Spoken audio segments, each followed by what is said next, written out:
In this video, I'm going to show you the hardest way to build a bike. You see, as an engineer, I love creating problems that no one has and then solving them to try and prove how smart I am. That's why this is the fourth video on this channel where I build something entirely from supplies bought at Home Depot. How hard could this be though? It's not like they don't sell wheels, gears, chains, bearings, or literally anything to build a bike with. Could a bike built with such tight constraints be any good? How would it do if maybe I took it off a jump? Oh, that was a scary one. Well, it's time to find out.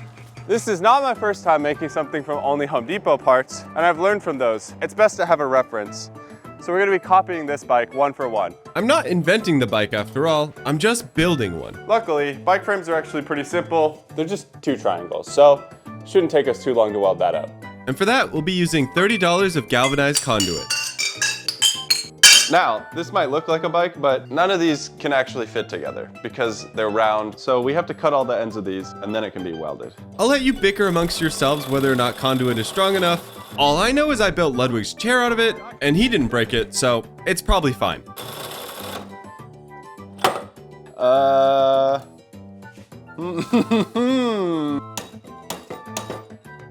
The only downside is that the pipe is galvanized inside and out, which means it has a corrosion-resistant zinc oxide coating that when cut or welded to releases a super toxic gas.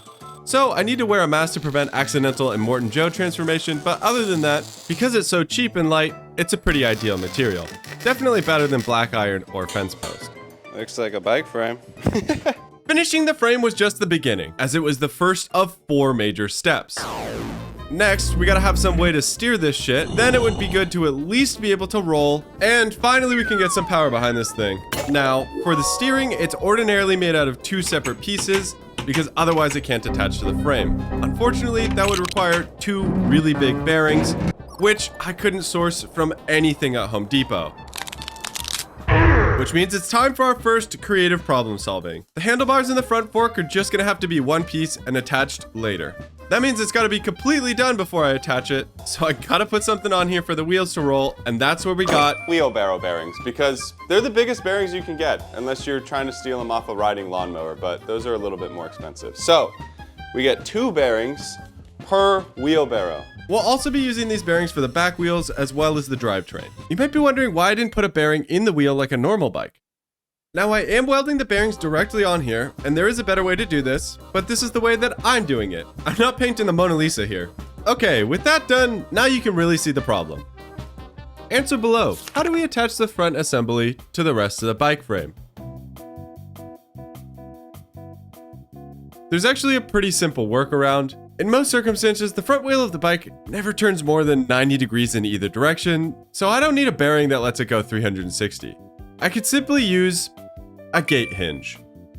Going into this, I was pretty confident it would at least be strong enough, no idea if it would be smooth, but it was the simplest solution with the least moving parts.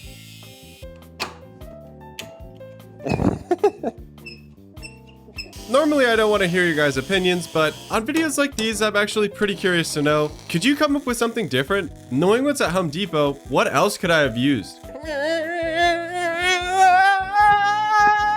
I'll spoil it for you a little bit. These worked out, but they weren't exactly the tightest tolerances. It got maybe a little bit more wobbly than it was before, but we officially have a bike, which is really exciting. I mean, as long as you're okay with a pull in your ass. Now, I really, really want to put wheels on this, like so bad, but because I don't like to get shafted, I'm gonna need to have something to sit on. The remnants of the gate will go perfectly right here. I have to cut this at the right angle and weld that on there. Everything is permanent. It's designed for me and only me and never to be moved or adjusted. I'm the antithesis of engineering. So I got to attaching the seat. Don't worry, I'll put a cushion on it later. For now, I'll just have to deal with hard seat. There it is, my bike seat. With the frame completed, it was time to get this thing moving. For that, I needed wheels. I chose to make the wheels out of 3/4 inch plywood because I knew it would be very strong. I was going to make them 24 inches in diameter, but even though they were smaller than normal wheels, they were still going to be really heavy. I could have put them on a diet, but this way I knew they would be strong and I wouldn't eat the concrete. Oh! I rounded over the wood a little bit to prep them for tires. We're not just gonna have the wood go raw. It would obliterate this wheel so fast. So, we have a hose. Not just any hose. Can you read that? Continental. And it's pretty much just gonna be a slight buffer and some grip. A little rubber goes a long way. That's what they say. I thought about designing the tires with some cushion, but who are we kidding? This bike's gonna be uncomfortable either way. So I just kept it simple, hoping these would have enough traction. We run Continentals on the Home Depot bike. Psst. Obviously no shaft can go through here, so it must be embiggened. This is where I had my best worst idea. Because I put the bearings on the front forks, I don't want this wheel to spin at all. I was gonna put it on some threaded rods and crush it between two nuts. However, Nuts wouldn't have enough surface area though, so I needed some big washers. we have one wheel with blade washers, but the wheel can still spin freely. By screwing the blade on the wheel and then welding the nut to the blade, the wheel should be locked onto the threaded rod. Really. My hands have turned into Thanos' chin. Look at that. The only issue was I messed up the thread inside the nut I don't know what is happening. and cross-threaded it. Twice. With that taken care of, it was time to let it roll. Oh, it's so heavy. Those wheels add like 60 pounds. There's no brakes on it. There's no brakes. Dude, it's a bike. It's supporting my weight. Okay, we really gotta do something about the seat. But I can totally steer it. I can totally steer it. That's awesome. It really eats the ground. If there's anything in the ground, it's sticking to your tires. I got Formula One tires on this thing. I cannot believe it. It held together. Nothing broke. This actually turns way better than I thought it would. First successful test done, it was time to move on to the drivetrain. This would be the hardest problem to solve. We have 3 options now. Option 1. Belt. I don't really like this option because belts slip a lot, especially under high torque circumstances like we're putting them under. Option 2. A lot of gears. This is an interesting idea, but could be really difficult to get that many gears. Or I would have to make that many gears out of wood. It's a lot of gears.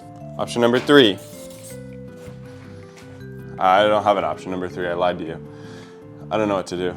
There are many ways to skin a cat. The problem is there's only so many solutions that actually work with Home Depot parts. So instead of starting from scratch, I decided to steal mechanisms from other tools. You see, there's a certain style of bike called a shaft bike. It works just like a car. 2 spiral gears into a drive shaft back into gears. And there just happens to be a tool that does exactly that, the angle grinder. This works because inside the angle grinder is the same 2 spiral gears you see on the shaft bike. That does mean we're gonna need 2 of them though. Bada bing, just like that. If we just attach these 2 together, this is gonna be quite the challenge. Ideally, I would just weld this onto the bike somehow. Unfortunately, this is an aluminum casing, so I cannot weld aluminum to steel. It does, however, have these 4 mounting holes. If I can make them just a little bit wider, hopefully then I can mount other things to them. I then quickly helped the head of the angle grinder identify itself as the back axle of a bike. Now, the only unfortunate thing with using 2 angle grinders is that there would be no mechanical advantage since the gearing would be exactly the same. On the upside, because the bike was direct drive, I wouldn't need brakes to stop it. All I would need to do was stop pedaling. Another quirk I would have to work around is that both angle grinders can't be facing towards the bike or it would go backwards when I bike forwards. That's why you see me holding it this way. You might have also noticed there's only 1 pedal, so I'm gonna have to do a lot of damage to that other grinder to make sure it works with the rest of the bike. Moment of truth, is it straight? Sure. It's Portland straight. Now that we can feed this through the bike frame, we need some bearings for it to ride on. Then finally, I need somewhere for my feet to go so I'm not just crushing my balls on the metal seat. It's spinning. There it is. That's a bike. With that done, it was time to test it. It was a good sign that nothing had broken yet, but this was the moment of truth. I didn't even know if the angle grinder parts would actually work. Would they be strong enough? Can you pedal on the bike, or will everything break? Oh no. Oh no. Instantly. The gears were slipping, and I thought I knew why. Casing has too much slop in it. It's allowing it to not engage. So somehow I have to attach this case to the frame. While that was the partial truth, I actually spent multiple days trying to fix that problem. Oh. And even after building my own solid mounting system and testing it, I realized there was a major flaw in my design. Not only were the gear's teeth too small to actually mesh together under this amount of load, but because the angle grinders needed to face opposite directions from each other, one of them was always spinning backwards. And these are spiral gears, meaning they're only meant to spin one way. If you spin them backwards, they actively work to push against each other and disengage, so the design would never work. Which sucked so much to realize, and I really wish that this was a big enough channel for me to spend infinite time and money solving problems like this, but the fact was I needed to solve this problem with the materials I already had, and fast. So it was time to give belt drive a chance. I knew it wasn't going to be the optimal solution, but I was pretty confident that with the leftover wheelbarrow wheels and hose, I would be able to slap something together good enough to test. Which meant I got to take part in my favorite activity. Undoing days of work while you feel like a failure, hoping that the new solution would actually work, because if it didn't, then you would spiral into a depressive episode where you would never finish the project, because it proves that your imposter syndrome was right all along and that you're nothing if you can't make a bike out of a Home Depot. Oh, hey, look, it's done. Problem solved. There we go. We got a bike now. What the hell? Okay, but the last one did that. The real question is, could it handle my weight? It's going. It's going. It's a bike. It's a bike. We did it. We did it. It's not good, but we did it. Oh, we have a bicycle. Ah, we have a bicycle. It's a fucking bike. I got it to work! Just as I feared though, it did slip. Despite having a tensioner and a fiber reinforced hose, the belt stretched. I did try using a lawnmower belt since those don't stretch, but the wheelbarrow wheels were just not the right shape and hardly contacted the belt, so it was worse. And then it broke, so that was the end of that experiment.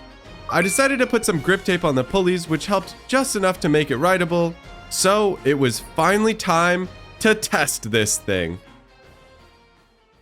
Oh yeah, and real quick, I used some garden knee pads for the seat and some 2x4s for the pedals, so add that to the total. Now we're ready. It's a bike. Now, we're gonna take this through a gauntlet. 3 major tests. First, I'll take it on flat ground to get some ice cream. Just normal bike stuff. Second, I'll take it downhill and then off-road to see how well it can brake and handle bumps. Third, I'll take it to the bike park and do some wooden features. And finally, I'll do something that this bike definitely shouldn't try and do, and take it off a jump. I have no idea if it can get any air or even survive that. So let's go find out. The 7-Eleven was a little over a mile away, so it'd be a pretty solid test just to see how it held up. The first thing I noticed is that I sound like a horse-drawn carriage.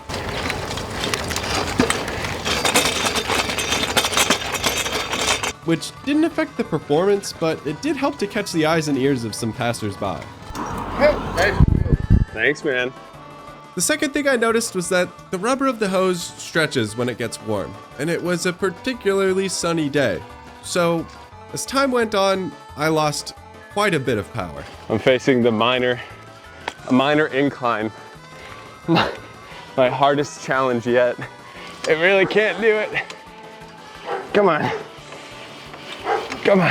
I will say, I don't know how well my nuts are gonna handle this day. They're already not so happy. But after a few mishaps, it wasn't long until we were there.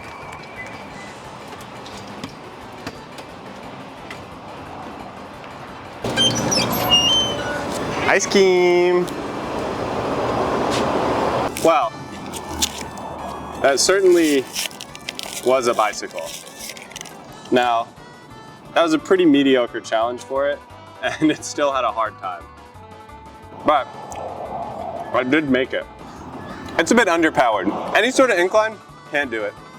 As long as we're going downhill or flat ground, it's a bike, man. It rolls. And surprisingly, those wheels, they're not that rough. Maybe it's the cushion of the seat, but it's better than a skateboard, honestly. But that's some baby shit. Ice cream, street bike, come on. We gotta go take this to the big boys. Do something dangerous. That's a real challenge. We have approached our first obstacle, a hill. I don't know if you've noticed, but there's no brakes on this. And so far, it's collecting quite a bit of dust grating through itself. So if I brake too much, we might not have a drive belt anymore. But that wasn't gonna stop me. Oh my God, it's so fast. What's the worst that could happen? I just wait until the ground flattens out. I did pick up a fuck ton of speed though, even using my foot as a brake on the back wheel. Luckily, there was some gravel at the bottom, and that slowed me right down. We're now riding on gravel, and it's handling it pretty well, honestly. No problems on gravel at all. Only problem is, it's too fast for my legs. It was a little bit slippery with these thin airless tires, so taking the corners was kind of sketch. Holy shit. But I made it all the way down. All right, we've got some gravel embedded after that. Oh yeah, who knows how long the tires last. Look at this beautiful bike park that we have over here. This is the real test. Luckily, all of this is downhill, so it's really just a test of how strong the bike is. We already know it's under-torqued, but can it make it down without dying? Let's see if this is a real bike.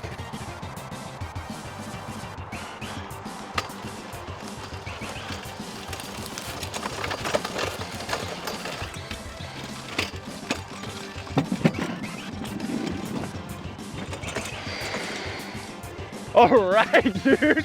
Holy crap. Okay, that's not the most exciting thing, but for a bike made out of conduit, come on. I'm kind of impressed. We definitely have to try something harder. Oh, my fucking nuts hurt though. Oh. This is more exciting. Jump line.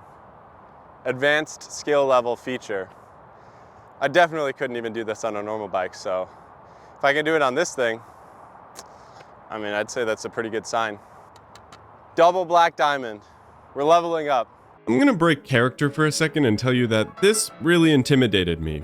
I wouldn't even try this on a normal bike, so it was pretty insane for me to try and go on it, especially when I didn't have real brakes. And I wasn't exactly getting words of encouragement either. Oh, that looks scary, dude. What is that, bro? Anyway. It's a bike I made out of Home Depot parts. Be careful. Will do. So with that, it was time to try my first attempt. Oh!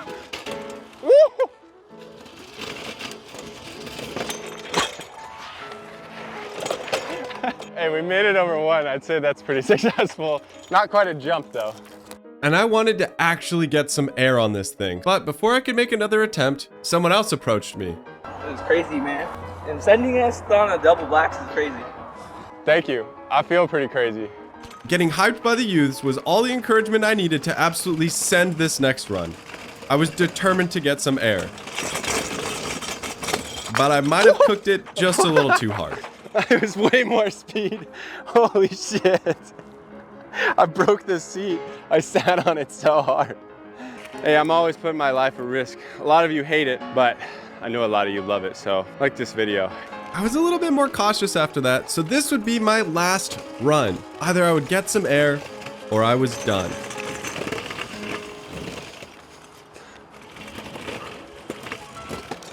Oh.